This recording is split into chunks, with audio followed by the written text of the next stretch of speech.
अब सभी को जय मसीह। और आज हम पढ़ेंगे मत्ती रचित सुसमाचार उसके 5 अध्याय उसकी 3 आयत से पढ़ेंगे। और यहाँ पर लिखा है, धन्य है वे जो मन के दिन है क्योंकि स्वर्ग का राज उन्हीं का है।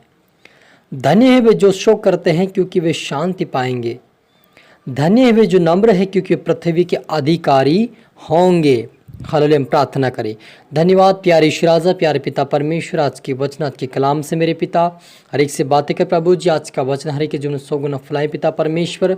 आपके वचन में लिखा कि धन्य वे जो मन के दिन है क्योंकि स्वर्गीय का राज उन्हीं का। कहा प्रभु, जितना आपके बेटा बेटी आज का वचन देखे सुने प्रभु, आशीष पाए पिता और स्वर्गीय राज्य के वारिस बने मेरे पिता।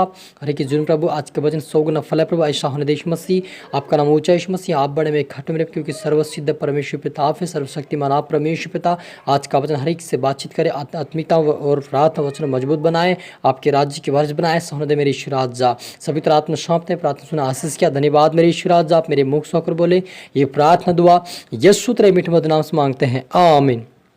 तो मेरे अजीजों, हमने यहाँ पर पढ़ा मत्ती रचित सुसमाचार 5 अध्याय उसकी 3 आयत में पढ़ा, धन्य है वे जो मन के दिन है क्योंकि स्वर्ग का राज उन्हीं का है। 5वां आयत लिखा, धन्य है वे जो नम्र है क्योंकि पृथ्वी का अधिकारी होंगे। आगे लिखा कि धन्य है वे जो धार्मिकता के भूखे और प्यासे क्योंकि वह तृप्त किए जाएंगे। 7 आयत में लिखा कि धन्य है वे जो दयावंत हैं क्योंकि उन पर दया की जाएगी।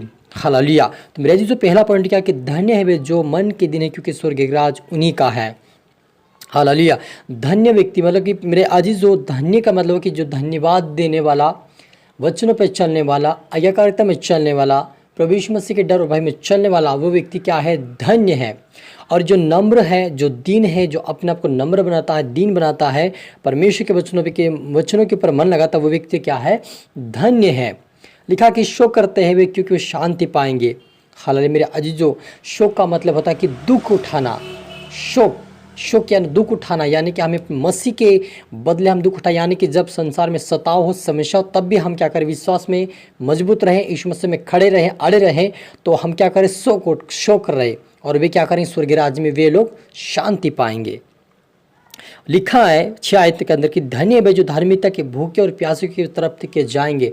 मेरे अजीजों, यदि हम परमेश्वर के वचन के भूखे प्यासे हैं, उसकी आराधना, उसकी भक्ति के भूखे प्यासे हैं, उसके विश्राम में प्रवेश करने के प्यासे हैं, उसकी प्रार्थना के प्यासे हैं, उसके वचनों के प्यासे हैं, तो परमेश्वर हमें क्या करेगा? और क्या करेगा? उससे हमें तृप्त करेगा।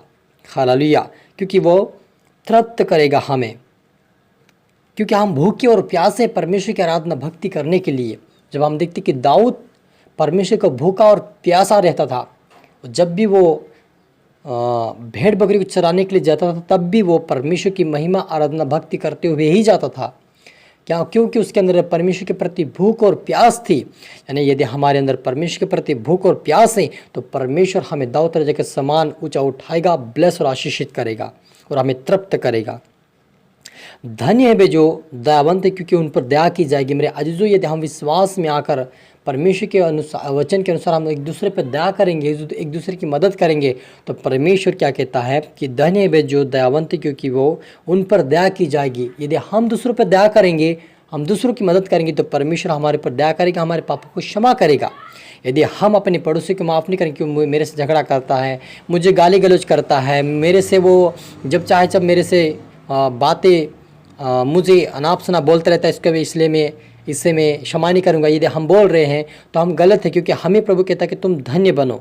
क्या बनो? धन्य बनो और मेल मिलाप रखने वाले बनो और दयावंत बनो। तो आप और मुझे दयावंत बनो ताकि हमारा पाप भी परमेश्वर मसीह क्षमा कर दे। यदि हम दूसरे के पाप को क्षमा नहीं करेंगे तो हमें कैसे क्षमा मिल सकती है? क्योंकि यीशु ने कहा कि तुम दूसरे के पाप को क्षमा नहीं करोगे तो मैं भी तुम्हारे अपराध को क्षमा नहीं करूँगा। हालेलुया।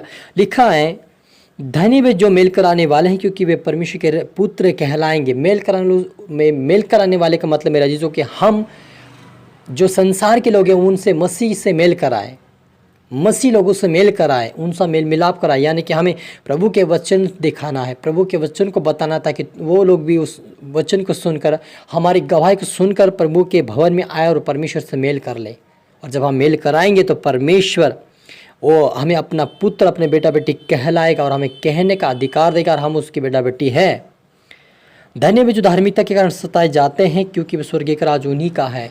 जिनके ऊपर सताव होता है, ताड़नाएँ होती हैं मसीह के कारण, तब भी वो मसीह में खड़े रहते हैं, अड़े रहते हैं। समस्या आने के बावजूद भी, जेल में जाने के बावजूद भी वो प्रभु यीशु मसीह को नहीं छोड़ते, लेकिन वो उसी घड़ी में भी खड़े रहते हैं। ऐसे को परमेश्वर कहता है कि वो परमेश्वर के राज्य का उन्हीं का है, उन्हीं का जो दुख उठाएंगे, जो शोक करेंगे, वही लोग परमेश्वर के राज्य का अधिकारी होंगे, बाकी लोग नहीं हो पाएंगे। जो हे प्रभु हर प्रभु करने वाले कभी भी स्वर्ग राज्य में प्रवेश नहीं करेंगे, लेकिन जो उसके वचन के अनुसार चलेंगे, शोक में रहेंगे, दुख उठाएंगे, मेल मिलाप रखेंगे, ऐसे लोग परमेश्वर के राज्य के वारिस बनेंगे। और लिखा है 11वीं आयत के अंदर 5 की 11 में कि धन्य हो तुम जब मनुष्य मेरे कारण तुम्हारी निंदा करे और सताए और झूठ बोल कर तुम्हें विरोध में सब प्रकार की बुरी बात कहें, तब आनंदित और मगन होना, क्योंकि तुम्हारे लिए स्वर्ग में बड़ा फल है।